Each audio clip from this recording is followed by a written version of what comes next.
Hello everyone, আসসালামু আলাইকুম। এই গরমের মধ্যে বড় মাছের পাতলা ঝোল রান্না করলে কেমন হয়? আমার মনে হচ্ছে এই গরমের মধ্যে বড় মাছের পাতলা ঝোল হলেই কটা ভাত খাওয়া যাবে। তাই আমি আজকে কাতলা মাছ আলু পটল দিয়ে ঝোল করব। কাতলা মাছ আমি ভেজে রান্না করব। মাছ ভাজার জন্য আমি এখানে দিয়ে দিয়েছি হাফ চামচ লবণ, হাফ চামচ হলুদের গুঁড়া আর হাফ চামচ শুকনো মরিচের গুঁড়া। এখন আমি হাত দিয়ে ভালো করে মেখে নেব। মাছ ভাজার জন্য আপনি যে পরিমাণ ঝাল খান ঠিক ওই পরিমাণ অনুযায়ী মরিচের গুঁড়া দিবেন। আর যে স্বাদ মতো লবণ খান সে স্বাদ মতো নিয়ে মাছ ভাজার মধ্যে লবণ দিবেন। তাহলে এই মাছ রান্নার শেষে গরম ভাত দিয়ে যখন এই তরকারি দিয়ে খাবেন, মাছ খাবেন, তখন দেখবেন যে মাছটা অন্যরকম একটা টেস্ট পাবেন। মাছ একপাশে ভাজা হয়ে গেছে, এখন আমি উল্টিয়ে দিয়ে মাছ ভেজে নিব। মাছ ভাজা আমার হয়ে গেছে, এখন আমি মাছ উঠিয়ে নেব। দেখেন মাছ ভাজাটা ঠিক আমার এরকম হয়েছে। মাছ সব উঠিয়ে নিয়ে প্যানের মধ্যে আমি সয়াবিন তেল দিয়ে দিব এখন পেঁয়াজ কুচি, আর দিয়ে দিব কাঁচামরিচ। কাঁচামরিচ পেঁয়াজ আমি তেলের মধ্যে ভালো করে ভেজে নেব। ভেজে নিয়ে এখন আমি দিয়ে দেব 2 চামচ আদা রসুন বাটা। আদা রসুন আমি একসাথে ব্লেন্ডার করে নিয়েছি।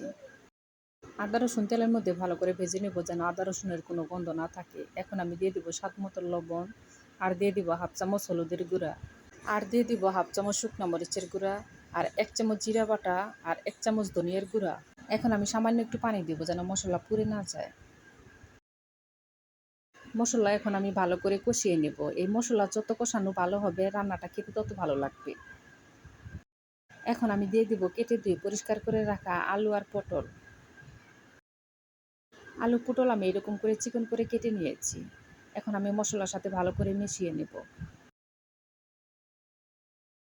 এখন আমি ঢাকনাটা ডেকে চুলার আঁচ মাঝারি রেখে রান্না করে নিব। আমার ভিডিও যদি আপনাদের ভালো লাগে সবাই লাইক, কমেন্ট, শেয়ার করবেন। আর আমার চ্যানেলটি সাবস্ক্রাইব করে চ্যানেলের পাশেই থাকবেন।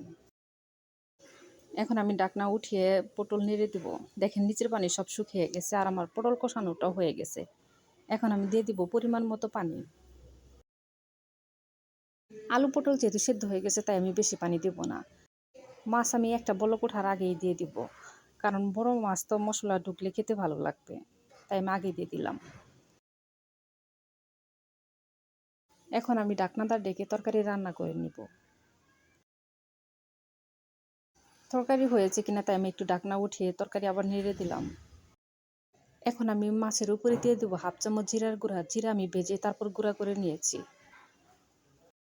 আর উপরে দিয়ে দিব ধনিয়ার পাতা। অবশ্যই তরকারির মধ্যে ভাজা জিরার গুঁড়া দেওয়ার চেষ্টা করবেন, তাহলে দেখবেন যে রান্নাটা খেতে অনেক মজা হয়।